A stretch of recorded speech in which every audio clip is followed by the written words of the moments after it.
Hi everybody and welcome to today's world affairs. और आज जो हम टॉपिक डिस्कस करने जा रहे हैं that is related to Germany recession. कहीं ना कहीं आप देखेंगे तो यूरोप का सबसे बड़ा इकोनॉमी और साथ साथ में दुनिया का फोर्थ लार्जेस्ट इकोनॉमी जो है वो रिसेशन की तरफ आगे बढ़ चुका है। तो इसका इंप्लीकेशंस क्या पड़ेगा वर्ल्ड इकोनॉमी पे, इंडियन इकोनॉमी पे, क्या भारत की इकोनॉमी भी रिसेशन की तरफ जा सकती है, इन सभी चीजों को हम डिटेल में डिस्कस करेंगे। और साथ साथ में कहीं ना कहीं फिलहाल आपने देखा होगा तो यूएस का जो डेट क्राइसिस है उन चीजों को भी हम यहाँ पे समझने की कोशिश करेंगे। तो इस वीडियो को काफी इंटरेस्टिंग रखेंगे, इकोनॉमिक टर्म्स जो है उसको भी समझने की कोशिश करेंगे, रिसेशन, स्टैगफ्लेशन और उसका प्रभाव, बाकी जो बॉन्ड वगैरह है उन सभी पे। तो बस वीडियो को स्टार्ट करते हैं और वीडियो पूरा देखने के लिए प्लीज एक बार ये रिक्वेस्ट हम आप सबसे करेंगे कि देखिएगा और उसके बाद में आप लाइक शेयर सब्सक्राइब भी करिएगा। और आप में से कई सारे लोग जो हैं वो सब्सक्राइब नहीं किए हैं चैनल को, तो प्लीज चैनल को सब्सक्राइब करिएगा ताकि हम ऐसे कंटेंट जो है वो आप तक सबके लिए बेहतर से बेहतर तरीके से लेकर के आ सकें। चलिए स्टार्ट करते हैं वीडियो को। This video is presented by me Rajat Dubey. तो यहाँ बेसिकली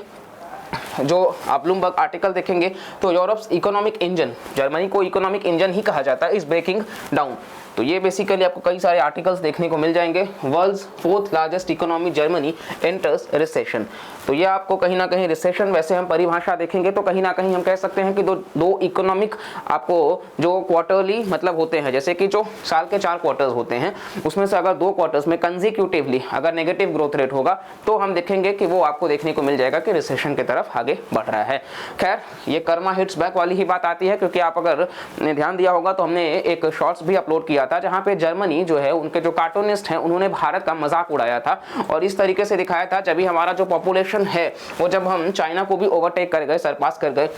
तो इस तरीके से इन्होंने एक इमेज बनाया जहाँ पे एक ही ट्रेन में कई सारे भारतीयों को ये दिखाए और यहाँ पे ये चाइना के ट्रेन को, जो बुलेट ट्रेन वगैरह है, इससे रिलेट करके और ये दिखाने की कोशिश कर रहे थे कि किस तरीके से ये आगे बढ़ा है। और इवन ये इकोनॉमी और बाकी चीज़ों को लेकर के भी कहीं ना कहीं मतलब उतना बेहतर तरीके से इनका जो था, तो उस चीज़ का कर्मा हिट्स बैक। जर्मनी अपनी इकोनॉमी तो नहीं देख रही है, लेकिन इंडियन इकोनॉमी जो है वो बहुत ही फास्टेस्ट ग्रोइंग इकोनॉमी है और अभी हम इस चीज़ को भी डिटेल में प्रूव करते आपको दिखाएंगे। चलिए इसके साथ साथ बेसिकली आप देखोगे तो कहीं ना कहीं रिसेशन का आपको डेफिनेशन हम बता दिए हैं कि एक साल में 12 महीने में 4 जो आपको देखने को मिलेगा कि क्वार्टर्स होते हैं, हर क्वार्टर 3 महीने का होता है, ठीक है। तो उसी तरीके से अगर 2 क्वार्टर्स में लगातार मतलब कि अगर 6 महीनों में लगातार आपको देखने को मिल जाएगा कि नेगेटिव ग्रोथ रेट अगर हो रहा है तो वही रिसेशन की तरफ में मतलब आगे बढ़ेगा। साथ साथ में बेसिकली आप देखोगे तो ये आपको जो ग्राफ है ये दिखाता है कि किस तरीके से, ये देखिए आप पॉजिटिव ग्रोथ रेट था फिर नेगेटिव हुआ, हालांकि यहाँ पे पॉजिटिव हो चुका था, ठीक है, तो वरना यहाँ पे भी नेगेटिव होता तो यहीं पे गिर जाता। लेकिन इसके साथ साथ फिर आप देखोगे उस पॉजिटिव के बाद में लगातार 2 जो हैं वो नेगेटिव ग्रोथ रेट को दर्शा रहे हैं, तो क्वार्टर 4 2022 का और क्वार्टर 1 2023 का। तो ये जो है वो जर्मनी के इकोनॉमी को दिखा रहा है कि रिसेशन की तरफ ये किस प्रकार से आगे बढ़े हैं। इसके साथ साथ बेसिकली आप देखोगे तो ये जर्मन चांसलर हैं ओलफ स्कॉल्स, तो ये भी काफ़ी चिंतित है क्योंकि कहीं ना कहीं आप देखोगे तो कई सारी पॉलिसीज जो हैं, अब G7 का सदस्य जो है अपने आप में आप देखेंगे तो G7 कंट्रीज में कहा गया कि यूके की इकोनॉमी जो है वो काफ़ी फ्रेजाइल है और वो बहुत ही ज़्यादा नज़दीक है कि वो शायद रिसेशन की तरफ जाए। हालांकि इस चीज़ को भी हम यहाँ पे देखेंगे कि रिसेशन यूके की इकोनॉमी तो नहीं, लेकिन जर्मनी की इकोनॉमी जिसको काफ़ी बेहतर बताया जा रहा था, उनकी इकोनॉमी जो है वो कहीं ना कहीं रिसेशन की तरफ गई है। अब इसके पीछे का कारण ये भी है कि आप देखेंगे तो एनर्जी प्राइसेस कहीं ना कहीं रशिया के साथ पूरी तरीके से कंप्लीट कटआउट, और इवन जो इनके बीच में जो रशिया के साथ में गैस पाइपलाइन था उस चीज़ को लेकर के भी कहीं ना कहीं हॉल्ट कर देना, तो ये सारा जो कारण था कि जर्मनी आप देखोगे कहीं ना कहीं रिसेशन की तरफ आगे बढ़ा है। तो ये जो पॉलिसीज़ हैं इसको लेकर के जनता जो है वहाँ की लोकल वो भी क्वेश्चन रेज कर रहे हैं कि हमको ऐसे पॉलिसीज़ का क्या ज़रूरत है जिससे इन्फ्लेशन बहुत ज़्यादा बढ़ चुका है। अब जब भी महंगाई बहुत ज़्यादा बढ़ जाएगा तो जाहिर सी बात है लोगों के पास में सेविंग्स नहीं रहेगा, लोगों के पास में सेविंग्स नहीं रहेगा तो लोग खर्च कम करेंगे, और लोग खर्च कम करेंगे तो जो इकोनॉमी का डिमांड एंड सप्लाई का जो साइकिल है, अब जाहिर सी बात है अगर कोई इंसान 100 रुपए कमाता है, 100 में से अगर उसका 50 रुपए खर्च होता है, 50 बचता है, तो वो 50 सेविंग्स करता है जिससे आगे वो खर्च कर सकता है और सप्लाई अपना मतलब और डिमांड जो है वो साइकिल का चलता रहता है इकोनॉमी का। लेकिन महंगाई होने के चलते अगर उसका 80 रुपए लग जाता है तो अब उसके पास सिर्फ 20 रुपए ही है, अब उस 20 रुपए में ही वो आगे कितना कुछ खरीद सकेगा। तो ये कहीं ना कहीं आपको देखने को मिलेगा कि डिमांड एंड सप्लाई जो है वो मिसमैच कर जाता है, और जब भी ऐसा मिसमैच होता है रिसेशन जैसे जो चीजें हैं वो आपको देखने को मिल जाएंगी। और इसी के साथ साथ में हम इन चीज को समझने की कोशिश करेंगे कि जो देश का GDP है, यानी कि जो गुड्स एंड सर्विसेज एक फाइनेंशियल ईयर में जो भी प्रोड्यूस होता है एक टेरिटोरियल बाउंड्री के अंदर, उसमें जो डाउनफॉल देखने को मिलता है वो एक कारण होता है, ठीक है। तो जर्मनी में आप देखोगे तो कहीं ना कहीं चीजें जो है वो डिक्लाइनिंग ट्रेंड पे रही हैं। इसके साथ साथ जैसा कि आपको हम दिखाएं, IMF expects UK economy to avoid recession, क्योंकि ये IMF ही था जिन्होंने कहा था कि नहीं यूके की इकोनॉमी जो है वो रिसेशन की तरफ आगे बढ़ सकती है, लेकिन अब इन्होंने कहा कि नहीं यूके में जो पॉलिसीज लिए गए हैं वो कहीं ना कहीं रिसेशन को अवॉइड कर देंगे। और ये आप देखेंगे स्टैटिस्टा का डेटा, सोर्स IMF। तो बेसिकली आप देखेंगे यहाँ पे इन्होंने दिखाया ही था यूके को कि ये मोस्ट प्रोन है कि जहाँ पे रिसेशन देखने को मिल जाएगा, क्योंकि ये नेगेटिव ग्रोथ रेट दिखा रहा था। बाकी सारी कंट्रीज जो G7 के हैं, Japan, Canada, USA, France, Italy, Germany, ये सब पॉजिटिव ग्रोथ रेट दिखा रहे थे, लेकिन उल्टा हो गया। ठीक है, इसके साथ साथ बेसिकली इसके पीछे का कारण ऋषि सुनक साहब इकलौते आप देखोगे तो कहीं ना कहीं अगेन ये जो दोनों भारतीय हैं अपने अपने देश में किस तरीके से यहाँ पे पॉलिसीज को इम्प्लीमेंट कर रहे हैं। और ऋषि सुनक जब शपथ लिए थे तभी उन्होंने कहा था कि हो सकता है हम किसी का सैलरी ना बढ़ाएं, हो सकता है कि बहुत सारा हम इस तरीके से पॉलिसीज ना लेकर के आए जो लुभावने लगे, लेकिन इतना है कि हम इस देश के इकोनॉमी को, इस देश के कहीं ना कहीं जो भी चैलेंजेस हैं मेजर, उसको हम दूर करने की कोशिश करेंगे और वो बहुत बेहतर ढंग से काम करते हुए नजर आ रहे हैं। हालांकि इस चीज़ को लेकर के ध्यान रखना है कि यूरोपियन यूनियन जो है अपने आप में आप देखोगे ब्रेक्जिट के बाद में भी लोग उसको दिखा रहे हैं कि कहीं ना कहीं ब्रेक्जिट के बाद में यूके बहुत बेहतर काम कर रहा है। और जर्मनी जो है वो, जैसा कि आपको पता है इसके पहले भी कहा गया है, लेकिन वर्ल्ड वॉर 1, वर्ल्ड वॉर 2 हमने देखा है मनमानी करने की आदत, तो जर्मनी उन सब चीज़ों से बहुत ज़्यादा सीखता नजर नहीं आया है। इसके साथ साथ बेसिकली ग्लोबल रिसेशन की हम बात कर ले तो लास्ट 4 ग्लोबल रिसेशंस 1975, 82, 91 और 2009 में आपको देखने को मिल जाएगा। ठीक है, तो ये तो ऑलरेडी 4 बार हमने ग्लोबल रिसेशन देख चुका है। तो अब 75, 82, 91, 2009 के बाद क्या 2023 में भी देखने को मिलेगा। तो कहीं ना कहीं रिसेशन, हालांकि जैसा कि आपको हम बताएं कि यूएस ऑलरेडी डेट क्राइसिस से जूझ रहा है। 31.5 ट्रिलियन US डॉलर्स जो है वो अपने आप में आपको देखने को मिलेगा कि डेट में है, और इसी चीज को लेकर के यहाँ पे कहीं ना कहीं बहुत ज्यादा क्राइसिस है। इवन डी डॉलराइजेशन प्रमोट किया जा रहा है। डी डॉलराइजेशन का मतलब कि जो कंट्रीज हैं वो कंट्रीज आपस में जो व्यापार कर रहे हैं वो अपने अपने डोमेस्टिक करेंसीज में कर रहे हैं, ताकि उनका जो डॉलर के प्रति जो झुकाव है या डॉलर के ऊपर जो डिपेंडेंसी है वो कम कर सके। क्योंकि डॉलर के ऊपर डिपेंडेंसी अगर कम होगी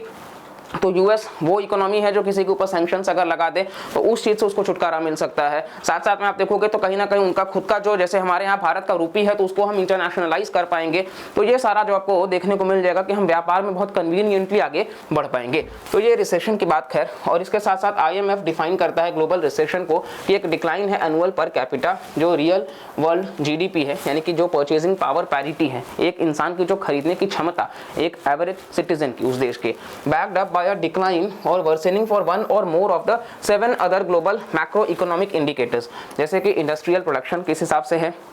trade, capital flows, oil consumption, unemployment rate, per capita investment और पर कैपिटा कंजम्पशन, इन सब की बात कि इन सब में आपको डिक्लाइन देखने को मिल जाएगा। इसके साथ साथ आप भारत का FDI देखोगे 2000 से 2022 में, तो जर्मनी जो है वो 9वें पायदान पे आता है टोटल FDI इनफ्लो में। ठीक है, इनफ्लो मतलब जर्मनी से जो FDI आता है उसमें भारत का मतलब जो जर्मनी है वो 9वें पायदान पे है, मतलब कि भारत में टॉप 10 में जर्मनी भी एक है। तो FDI जर्मनी से टॉप 10 में आता है, 9वें पायदान पे जर्मनी आता है, जहाँ पे भारत में फॉरेन डायरेक्ट इन्वेस्टमेंट आता है। फॉरेन डायरेक्ट इन्वेस्टमेंट का मतलब कि 10% या उससे ज्यादा का। FII एक होता है जिसमें सिर्फ शेयर्स, बॉन्ड्स, इन सब की बात होती है, जो शॉर्ट टर्म के लिए होता है, वॉलेटाइल भी माना जाता है, क्योंकि अगर किसी भी देश की इकोनॉमी जो है वो खतरे में होगी तो फिर FII क्या करेगा कि भाई वो तो बॉन्ड परचेज किया है, वो तो सिक्योरिटी में इन्वेस्ट किया है, वो तुरंत सिक्योरिटी बेचेगा, वो पैसा लेगा और उस कंट्री से निकल लेगा। लेकिन अगर कोई FDI है तो जाहिर सी बात है वो 10% या उससे ज्यादा का है, किसी कंपनी में ओनरशिप हो सकता है, जैसे Amazon, फ्लिपकार्ट हम देख रहे हैं, वॉलमार्ट ने। तो इस तरीके से क्या है कि एक तो ये जॉब अपॉर्चुनिटीज भी बढ़ाते हैं, इसके साथ साथ इनका ओवरऑल आप देखोगे तो स्टेबिलिटी भी ज्यादा है इकोनॉमी में, और देश के GDP में भी काफी कंट्रीब्यूशन इनका होता है। तो इस वजह से FDI के मामले में आप देखोगे तो जर्मनी जो है वो 9वें पायदान पे है। इसके साथ साथ ये इन्वेस्ट करते हैं लगभग 13.6 बिलियन, ठीक है, US डॉलर्स, किन एरियाज में, जैसे ट्रांसपोर्टेशन में, इलेक्ट्रिकल इक्विपमेंट में, मेटलर्जिकल इंडस्ट्रीज में, इसके साथ साथ बेसिकली सर्विसेज सेक्टर में, particularly insurance, chemicals, construction activity, trading और ऑटोमोबाइल्स। ठीक है, तो इसके साथ साथ जर्मनी के साथ ही हम कहीं ना कहीं हाइड्रोजन ट्रेन की भी बात कर रहे हैं, जो दिसंबर 2023, तो बहुत सारे जगहों पर हम मिलकर भी काम कर रहे हैं। इसके साथ साथ इकोनॉमिक रिसेशन इन जर्मनी जो है वो इम्पैक्ट करेगा कुछ एक्सपोर्ट सेक्टर्स फ्रॉम इंडिया, ऐसा CII एग्जिम कमिटी के चेयरमैन ने कहा है। तो ये बिल्कुल सही बात है, क्योंकि भारत जो है जो एक्सपोर्ट करता है। अब ये कैसे इम्पैक्ट करेगा कि जाहिर सी बात है, जैसे हमने देखा कि इन्फ्लेशन वहाँ बहुत ज़्यादा है, महंगाई बहुत ज़्यादा है, ऑलरेडी ग्रोथ रेट नीचे है, लोगों के पास में रोजगार नहीं है, या अगर रोजगार है तो महंगाई क्योंकि ज़्यादा है तो लोग पैसा बचा नहीं पा रहे हैं ज़्यादा। तो अगर बचा नहीं पाएंगे तो उनका जो खरीदने का क्षमता होगा, अब अगर हमने वो 50 मतलब 100 में 50 वाला एग्जांपल और 80 वाला एग्जांपल, तो जब 50 सेविंग्स होगा तो उसका खरीदने का क्षमता ज्यादा होगा ना जी, 20 सेविंग्स होगा तब तो खरीदने का क्षमता कम हो जाएगा। तो इस वजह से आप देखोगे कहीं ना कहीं इन्फ्लेशन एक प्रेशर बनाता है, और इस वजह से भारत जो एक्सपोर्ट करता है, लेदर के मटेरियल गुड्स हो गए, या फिर आप जो भी देख सकते हो कि कहीं ना कहीं ऑटोमोबाइल्स वगैरह अगर हो गया, या फिर ज़्यादा से ज़्यादा जैसे वोल्क्सवैगन वगैरह जर्मनी बेस्ड ही हैं, तो हम खैर उसको इंपोर्ट करते हैं, लेकिन काफ़ी सारी चीज़ें जो हैं वो भारत की तरफ से एक्सपोर्ट भी होता है। तो इन चीज़ों में डिक्लाइन देखने को मिलेगा, और यहाँ पे थोड़ा सा कहीं ना कहीं एक सेटबैक सा हमको ज़रूर लगेगा। ऑल्दो जर्मनी जो है वो यूरोप का पार्ट है और रिसेशन जो है वो जर्मनी को इम्पैक्ट कर रहा है, लेकिन किस तरीके से ग्लोबलाइजेशन जो है वो पूरे के पूरे समूचे विश्व को मतलब कहीं ना कहीं प्रभावित करता है, ये हम एक एग्जांपल के साथ में देख रहे हैं। और इसके अलावा आप देखोगे तो कहीं ना कहीं स्कॉल्स जो हैं वो पुतिन से भी बात कर रहे हैं कि नेटो नेशन जर्मनी जो है वो रिसेशन में जा चुका है, प्रिवेंट कॉन्फ्लिक्ट विथ रशिया। तो अब वो मजबूर है कि वो पुतिन से भी बात करें, जस्ट बिकॉज कि हमने देखा कि पॉलिसीज में जो बदलाव है, सडन जो शिफ्ट है, अभी सब कुछ सही चल रहा था, लेकिन आप जस्ट बिकॉज कि रशिया यूक्रेन वॉर की वजह से आपने अपनी पॉलिसीज को तुरंत चेंज किया कि आप जो है वो रशिया से तेल परचेज नहीं करोगे। रशिया जो है वो कहीं ना कहीं आपको अफोर्डेबल रेट में तेल प्रोवाइड कर रहा था, लेकिन आपने उसको सडनली बंद किया कि क्योंकि आप यूक्रेन का समर्थन कर रहे हो। जितने भी G7 नेशंस हैं नेटो के पार्ट हैं, तो नेटो कंट्रीज जो हैं वो यूक्रेन को समर्थन दे रहे हैं, हथियार दे रहे हैं, इसके साथ साथ फंडिंग दे रहे हैं, तो इसीलिए रशिया से तेल नहीं लेना पड़ा। अब उस चक्कर में आप अपने लोकल नीड्स का फुलफिलमेंट नहीं करके आप इंटरनेशनलाइजेशन के वजह से आपने ये डिसीजन लिया, और इसकी वजह से फिर रशिया जो है वो उन्होंने समझाया भी था, लेकिन अब क्या करें, अब उस वक्त तो गलती हो गई थी। और ये आप देखोगे तो किस तरीके से यहाँ पे ब्रेक्जिट से अलग होने का भी आपको देखने को मिल जाएगा कि ट्रांजिशन पीरियड जो है, तो इसी चीज़ को यहाँ पे आपको देखने को मिल रहा है। और यहाँ ये जो चार्ट है बेसिकली, तो ये जर्मन ग्रोथ और अनएम्प्लॉयमेंट रेट को दर्शाता है कि बेसिकली ये जो है वो आपको देखने को मिल जाएगा कि किस तरीके से ग्रोथ रेट है। ग्रोथ रेट जब जब कम हुआ है, ये आप देखेंगे ग्रोथ रेट कम हो रहा है तो अनएम्प्लॉयमेंट बढ़ रहा है। फिलहाल आप देखेंगे तो अनएम्प्लॉयमेंट 5.70 पे आके रुका हुआ है, यानी कि ग्रोथ रेट जब जब यहाँ पे ग्रोथ रेट अगर ज़्यादा था तो अनएम्प्लॉयमेंट देखिए कम है, लेकिन यहाँ ग्रोथ रेट भी कम है और अनएम्प्लॉयमेंट भी ज़्यादा है। तो एक तो ये स्टैगफ्लेशन को भी दर्शाता है। स्टैगफ्लेशन इकोनॉमी में क्या होता है कि जब इन्फ्लेशन होता है, यानी कि महंगाई ज़्यादा है, किसी भी सामान को जो खरीदने की क्षमता होती है वो मुश्किल होने लग जाती है। दूसरा, बेरोजगारी ज़्यादा है, अनएम्प्लॉयमेंट ज़्यादा है, और तीसरा कि जो इकोनॉमिक ग्रोथ रेट है वो भी कम है, स्लो है। तो ये आपको देखने को मिल रहा है इस चार्ट से। तो ये भी एक रीज़न बताया जा रहा है स्टैगफ्लेशन। इसके साथ साथ लेबर प्रोडक्टिविटी पर पर्सन इन जर्मनी जो है, ऑल्दो काफ़ी सारे लोग जो है वो इंगेज्ड हैं काम करने में, लेकिन जो वर्किंग आवर्स है वो भी कम होता जा रहा है, या फिर वो अपने कन्वीनियंस पे कम कर रहे हैं, जिसकी वजह से जो प्रोडक्टिविटी है किसी भी इकोनॉमी की वो भी अफेक्ट हो रही है। ठीक है, अभी कई सारे राज्य आपको देखने को मिल जाएंगे कि जो कह रहे हैं कि मतलब 72 घंटा काम करने का, तो ये बेसिकली आपको माफ़ी चाहूँगा 48 घंटे काम करना। ठीक है, तो 8 आवर्स, मतलब कि बेसिकली 8 घंटा या तो 6 दिन करो आप, या तो 4 दिन काम कर लो 12-12 घंटे का स्लॉट करके। ठीक है, तो ये आपको देखने को मिल जाएगा कि लेबर प्रोडक्टिविटी भी डिक्लाइन हो रहा है, वर्किंग आवर्स जो है जब वो कम हो रहा है तो मतलब उस देश का जो विकास है, जो इकोनॉमिक इंजन है वो स्लो होता जा रहा है। तो ये भी आप ध्यान रखेंगे किस तरीके से ये अफेक्ट कर रहा है। नेक्स्ट यहाँ पे जैसा कि आपसे हम कहा कि नॉर्थ स्ट्रीम पाइपलाइन जो रशिया और जर्मनी को जोड़ रहा है, किस तरीके से वाइबॉर्ग शहर और ग्रीस वर्ल्ड शहर जो है वो देखने को आपको मिल रहा है। बाल्टिक नेशन से एस्टोनिया, लत्विया, लिथुएनिया होते हुए ये जा रहा है। ठीक है, तो ये बेसिकली गैस पाइपलाइन को भी इन्होंने होल्ड करके रखा है, और ये भी एक कारण बन रहा है कि कहीं ना कहीं उनको अपने जो रशिया को अपने पॉलिसीज जो है वो चेंज करने पड़ रहे हैं। ठीक है, और इसके साथ साथ बेसिकली अब कहा जा रहा है कि जर्मनी के बाद में फियर है कि सिंगापुर भी टेक्निकल रिसेशन फेस कर सकता है, क्योंकि सिंगापुर आप देखोगे तो बहुत ज़्यादा आपको देखने को मिल जाएगा कि इंपोर्ट एक्सपोर्ट डिपेंडेंट ही कंट्री है, बिजनेस से बहुत ज़्यादा चलता है, तो वहाँ पे भी टेक्निकल रिसेशन आने की बात हो रही है, क्योंकि टेक्नोलॉजिकल जुड़ी जो कंपनीज हैं उनका भी स्लो डाउन देखने को मिल रहा है। तो ये कहीं ना कहीं किस लेवल पर इम्पैक्ट करेगा वही चीज़ें यहाँ पे हम देखेंगे। इसके साथ साथ basically recession probabilities world wide 2023, तो ये आप देखोगे तो काफ़ी ज़्यादा ये जो घड़ी का कांटा है ये यूके को 75% दिखाता है, न्यूजीलैंड को 70%। ठीक है, लेकिन ये भारत का आप देखोगे तो 0% है, यानी कि हिंदुस्तान में रिसेशन आए इसका चांस बिल्कुल भी नहीं है, क्योंकि हिंदुस्तान का अपने आप में आप देखोगे तो फास्टेस्ट ग्रोइंग इकोनॉमी है, 7% या उससे ज़्यादा का जीडीपी ग्रोथ रेट दर्ज कर रहा है। इसके साथ साथ डिमांड जो है गुड्स एंड सर्विसेज का वो भी बहुत ज़्यादा है, और हमारे यहाँ का जो पॉपुलेशन है सेल्फ कंजम्पशन भी बहुत ज़्यादा है, और हमारे यहाँ चीज़ें आप देखोगे तो फिर भी काफ़ी बेहतर चल रही हैं। तो इस वजह से हिंदुस्तान में हम देख सकते हैं रिसेशन की कोई गुंजाइश नहीं है, लेकिन ये यूके और न्यूजीलैंड बाकी जो घड़ी का कांटा है वो चल रहा है कि किधर जा करके रुकना है। ठीक है, इसके साथ साथ बेसिकली जर्मनी क्योंकि जब सफ़र कर रहा है रिसेशन में, हमने देखा किस तरीके से भारत में भी ये इफेक्ट कर रहा है, एक्सपोर्टर्स को इफेक्ट कर रहा है। इसके साथ साथ बेसिकली आपको देखने को मिल जाएगा कि हो सकता है जो लोग जर्मनी में, भारत के डायस्पोरा जो है जो जर्मनी में काम करने के लिए हैं, उनके ऊपर भी ये प्रभाव डाल सकता है। इसके साथ साथ आप देखोगे तो बेसिकली जो भी कहीं ना कहीं आपको देखने को मिल जाएगा कि हमको अपने पॉलिसीज में भी परिवर्तन लाना होगा कि टेस्ला जैसी जो कंपनी है वो भारत में इन्वेस्टमेंट कर रहे हैं, एप्पल जैसी जो कंपनी है वो भारत में इन्वेस्टमेंट कर रहे हैं, तो कोई भी कंपनी अगर वहां से निकल के आएंगी तो हमको अपने पॉलिसीज को, जैसा कि आपने देखा होगा तो करंट गवर्नमेंट ने ऐसा पॉलिसी भी रखा है कि आप ऐसा नहीं कर सकते कि चाइना से सामान सीधा बनाओ और फिर सीधा मतलब भारत में बेचने के लिए लाओ, ऐसा नहीं है। आपको उसका काफी सारा पोर्शन एटलीस्ट 25 to 30% जो है वो मैन्युफैक्चर भारत में करना होगा। तो जब वो मैन्युफैक्चर भारत में होगा, जब वो बनेगा ही भारत में, तो रोजगार मिलेगा लोगों को, और रोजगार मिलेगा तो इससे हम मान सकते हैं कि हमारा देश का विकास होगा। तो इस वजह से हम पॉलिसीज समय समय से चेंज कर रहे हैं। हालांकि क्योंकि हमने देखा कि ये लिमिटेड नहीं होगा जर्मनी तक, इसका प्रभाव आपको भारत में भी देखने को मिलेगा। इसके साथ साथ बेसिकली इकोनॉमिस्ट्स बटे हुए हैं कि ग्लोबल रिकवरी इंडिया जो है वो बेनिफिट करेगा सप्लाई चेन चेंजेस से, क्योंकि हमने ये देखा कि किस तरीके से भारत जो है उस जगह को, जो गैप बन रहा है उस गैप को फुलफिल कर सकता है। क्योंकि अब जो नेशंस हैं वो चाइना के ऊपर डिपेंडेंसी नहीं दिखाना चाहते हैं, कोरोना में भी हमने देख लिया है, और शी जिनपिंग के ऊपर वो भरोसा नहीं दिखा सकते हैं क्योंकि उनका जो डोमिनेटिंग रवैया है उस तरीके से हर कोई मालूम है। तो भारत उस गैप को बहुत बेहतर तरीके से भुना सकता है, तो हमको उसी लेवल पे जाकर के काम करना है।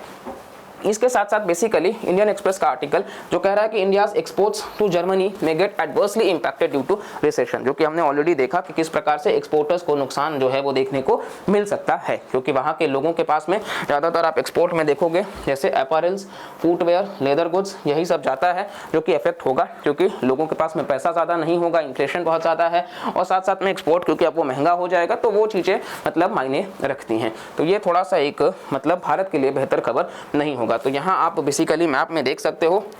कि ये आपके सामने हमारा प्यारा भारत, और इसी के साथ साथ में आप देखोगे तो जर्मनी जो है वो इस तरफ आपको हम दिखाएं अगर, तो बेसिकली ये जर्मनी है यूरोपियन यूनियन का पार्ट, या फिर अगर हम वर्ल्ड मैप में बात करें तो ये अगेन प्यारा भारत महान हमारा, और इसी के बीच में आप देखोगे तो बाकी सारी कंट्रीज भी आप रिलेट कर सकते हैं जब भी हम मैप देखें, चाइना, ठीक है। इसके बाद में बेसिकली इस तरफ अगर हम आए पाकिस्तान, अफगानिस्तान, ईरान होते हुए इराक, सीरिया, टर्की, और ये आपको देखने को मिलेगा ग्रीस, और ये मेडिटेरेनियन, और यहाँ पे ये आपको देखने को मिल रहा है जर्मनी, ठीक है, ऑस्ट्रिया, पोलैंड, डेनमार्क, फ्रांस, तो ये यहाँ पे जर्मनी आपको देखने को मिल रहा है, ठीक है। तो एक तरफ ये है और दूसरी तरफ हमने अपने देश को, भारत को भी देख लिया है। तो ये ओवरऑल हमारा पूरा डिस्कशन से रहा था। बाकी कहीं ना कहीं ये हमारा जो पूरा डिस्कशन था, आई होप आपको कुछ नया जानने को मिला होगा। वीडियो इंटरेस्टिंग लगे तो प्लीज़ लाइक करिएगा और कमेंट करके भी ज़रूर बताइएगा कि कैसा आपको लग रहा है हमारा कंटेंट। और साथ साथ में आप चैनल को सब्सक्राइब नहीं किए हैं तो प्लीज़ एक रिमाइंडर है कि आप वीडियो को पूरा देखे हैं तो थैंक यू सो मच, लेकिन इसी बीच आप चैनल को सब्सक्राइब भी कर लीजिएगा ताकि अपकमिंग जो वीडियोज़ हैं वो आपको फटाफट मिल सकें, और मैक्सिमम लोगों तक शेयर करिएगा ताकि ऐसे वीडियोज़ जो है वो इन्फॉर्मेटिव सबके साथ मिल के आप सब देख सकें और इस इन्फॉर्मेशन को हम और आगे लेकर के चल सके, ताकि हम भारत देश को ज्ञानी बना सके और भारत देश का जो जीडीपी में कंट्रीब्यूशन है वो फास्टेस्ट ग्रोइंग इकोनॉमी को हम और बेहतर बना सके। इसी सपने को पूरा करने के लिए शिक्षा को हम आगे लेकर के चलें। चलिए मिलते हैं अगले लेक्चर में। जय हिंद, जय भारत।